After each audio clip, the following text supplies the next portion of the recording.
तो सर मुझे ऐसा लगता है कि आप अप्रोक्सीमेटली 20-25 साल से इस लाइन में है, मोर देन दैट हो सकता है, डिकेड हो गए हैं आपको ब्लॉगिंग और सर्च इंजन ऑप्टिमाइजेशन और डिजिटल मार्केटिंग के फील्ड में।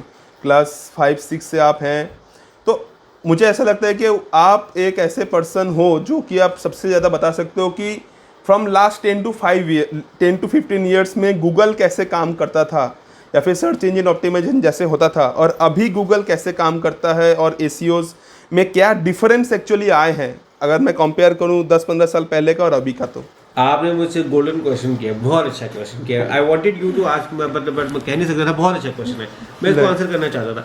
अच्छा मैं आपको बताऊं, मैं आपको एक बात बता दूं कि मैंने ना जब वेबसाइट की तब रैंकिंग थी ना, तब ranking process was much easier. हालांकि ये बात हमने तब कभी भी नहीं मानी, तब भी हम कहते थे अब बड़ा मुश्किल हो गया, अब बड़ा मुश्किल हो गया, बट आज मैं कहता हूँ कि तब तो बहुत ईजी था। तब हमें पता कि तब क्या होता था, directory submission was a very famous way to rank your website. उस वक्त वेब 2.0 वगैरह ब्लॉग्स वगैरह तो नहीं थे, उस वक्त डायरेक्टरी सबमिशन होते थे, उसी से हमारी वीडियोस रैंक हो जाती थी, और उसमें बड़ी मशहूर होती थी डीमोस।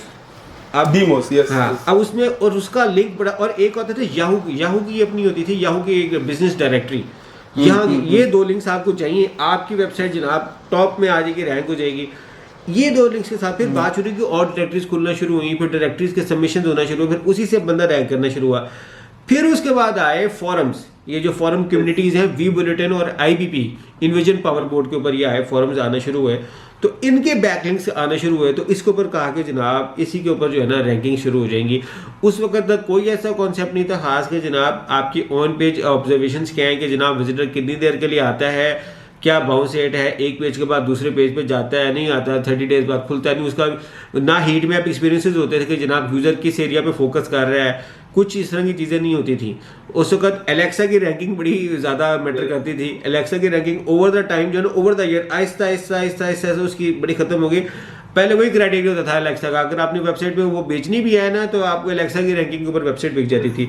अच्छा, ओवर द टाइम ना एडवांसमेंट गूगल की तरफ से बहुत ज़्यादा। पहले क्या होता था कि एक बैकलिंक का था ना, एक एंकर टेक्स्ट वो होता है जो लिंक के साथ क्लिक करने पे जो नाम लिखा हुआ होता है, उसमें कोई चीज़ नहीं थी। ओवर द टाइम उसमें एंकर टेक्स्ट वेरिएशन आना लाजमी हुई जनाब, नहीं तो गूगल स्पैमिंग कंसिडर करेगा। एंकर टेक्स्ट को डाइवर्सिफाई करना है, वो चीज़ आए। फिर एकदम आपको पता है ह्यूज जंप पता कब आया, जब गूगल ने PR इंट्रोड्यूस करवाया, पेज रैंक इंट्रोड्यूस करवाया। और पेज रैंक के बाद मैं आपको बताता हूँ क्या हुआ कि हमारी कई वेबसाइट्स को फर्स्ट अपडेट आई, किसी को PR3 मिल गया, किसी को PR4, किसी को PR5, और उस वक्त पता चला था कि जनाब सिर्फ इसी PR के ऊपर आपकी वेबसाइट रैंक हो जाएगी। तो जनाब 100 $200-300 के लिंक हमने अपनी वेबसाइट पे मेन पेज पे बेचे हुए हैं। मेन पेज का ये लिंक है, अंदर के पेजेस को भी PR मिला होता था, यानी कि एक मेन पेज को लगा PR है, सब पेजेस को लगा PR मिला हुआ है, तो वो भी पेज रैंक के ऊपर हमने भेजना शुरू किए। फिर उसके बाद अपडेट आई कि जनाब सिर्फ रेलिवेंट पेज रैंक वेबसाइट्स के साथ लिंक लेना है। उससे पहले रेलिवेंसी का कोई नहीं था, किसी भी आप वेबसाइट से लिंक ले लें आपकी वेबसाइट रैंक हो जाएगी। फिर आया रेलिवेंसी का आया, फिर उसके बाद आया ट्रस्ट रैंक। अच्छा, जब ये रेलिवेंसी के फैक्टर आना शुरू हुए ना, फिर वेबसाइट के भी ऑन पेज के ऊपर इंपॉर्टेंस मिलना शुरू हो गई। इससे पहले क्या होता था, जब शुरू किया था ना, तो sir Meta title Meta description होती थी, और इसके अलावा कुछ नहीं होता था ऑन पेज में। Over the time Meta title Meta description की वैल्यूज कम होती गई, और ऑन पेज यूजर एक्सपीरियंस बढ़ते गए। आपका H1 H2 इस तरह का कॉम्बिनेशन कैसे हैं, आपकी इंटरलिंकिंग एक वेबसाइट से कैसी है, फिर आपके ब्रोकर लिंक्स कैसे हैं। ब्रोकर लिंक्स को तो पहले तो कोई फोकस ही नहीं रहता था, कई दिन तक तो हमारे भी ब्रोकर लिंक चल रहे होते थे। मगर ओवर द टाइम चीज़ों के चेंजेस आए, एडवांसमेंट्स हुई, गूगल बहुत ज़्यादा कंसर्न हो गया यूज़र के हवाले से कि यूज़र पेज एक्सपीरियंस, यूज़र की जो एक एक्सपेक्टेशंस हैं, क्या आपकी वेबसाइट वो पूरी करती है या नहीं करती। अब पाकिस्तान में ना दो ट्रेडिशनल मीडिया चैनल्स बड़े फेमस हैं, जियो और ARY। अब जब भी मैं लोगों से एग्जांपल देता हूँ ना, मैं कहता हूँ कि जियो और ARY पे आपने ऐड अपनी चलानी है ना, तो आपकी ऐड हमेशा फैमिली ऐड होगी, एक सर्टन सेट एक्सपेक्टेशंस होंगे, वो उसको पूरी करते हो। अगर आपका ब्रांड अच्छा होगा तभी वो आपकी ऐड चलाएंगे, हर एक की नहीं चलाते। इसी तरह गूगल इज अ ब्रांड, और गूगल पे अगर आपने टॉप 10 पे रैंक करने ना, तो एक चीज़ आप लिखिएगा कि जब बंदा गूगल पे प्रॉब्लम क्यों सर्च करता है, क्योंकि उसे पता है कि मैं जब गूगल पे सर्च करूंगा तो मेरी प्रॉब्लम का हल मिल जाएगा। एक सर्टन सेट ऑफ एक्सपेक्टेशन के साथ बंदा जाता है गूगल पे सर्च क्वेरी लिखता है, उसे पता है गूगल ने मेरा हल कर देना। तो वो जो एक सर्टन सेट ऑफ एक्सपेक्टेशन जो उस बंदे को गूगल से है, क्या आपकी वेबसाइट उन एक्सपेक्टेशन पे पूरा उतरती है या नहीं। अगर तो वो उतरती है, तो your website deserves to be on the first 10 pages या first 10 results of on the Google search result. मगर अगर आपकी वेबसाइट इतनी अच्छी नहीं है तो you don't deserve to be ranked on first page. तो आपको एक्सपेक्टेशन को पूरा करना लाजिम है।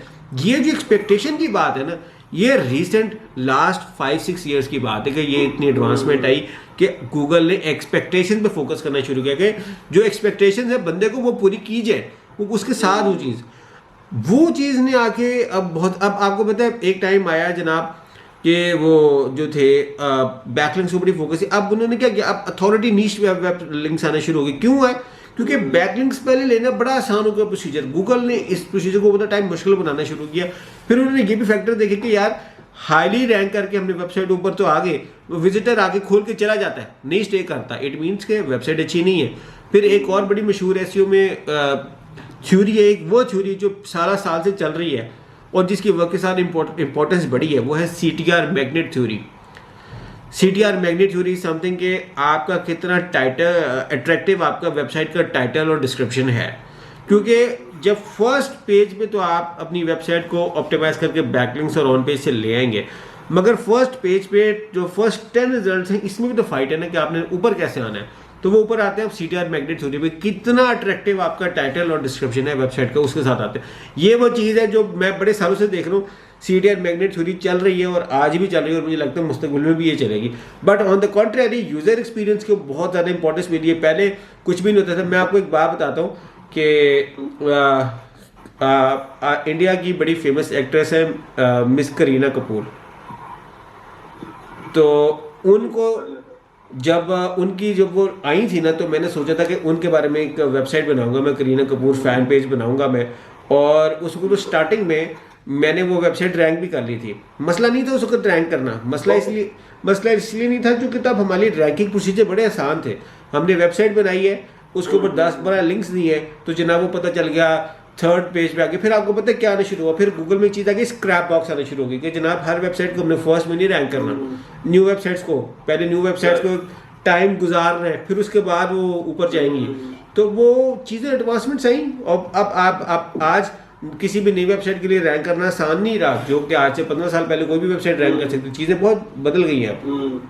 That is the thing actually. Google भी डे बाय डे में अपना जो कैपेबिलिटी है उसको बढ़ा रहा है, आर्टिफिशियल इंटेलिजेंस के ऊपर काम कर रहा है। और अभी तो जैसे कुछ ना कुछ नए चीज़ आते रहते हैं, जैसे अभी स्निपेट्स आ जाते हैं, ठीक, ऐसा है कि उसमें डायरेक्टली पूरा आर्टिकल को पढ़ने का ज़रूरत भी नहीं पड़ता। बल्कि इवन गूगल वॉइस सर्च जो है उसकी ऑप्टिमाइजेशन जब आना शुरू हो गई है। वॉइस सर्च का बहुत ज़्यादा ट्रेंड हो गया। आज से 3-4 साल पहले वॉइस सर्चेज क्या थी? कुछ भी नहीं थी। अब वॉइस सर्चेज है। अब मैं आपको एक बात बताता हूँ कि मेरा जो अपना बेटा है ना, उसने भी वो लिखे ना ड्रामे से, वो कार्टून वगैरह वो यूट्यूब पे सर्च करता है, रोबोबॉक्स कार्टून वो आ जाते हैं, तो वो जो भी सर्च करता है। तो ये जो वॉइस सर्च है इसका तो ट्रेंड ही नहीं था पहले, ये तो रिसेंट के अंदर ही हुआ। राइट, ये रिसेंटली आ रहा है।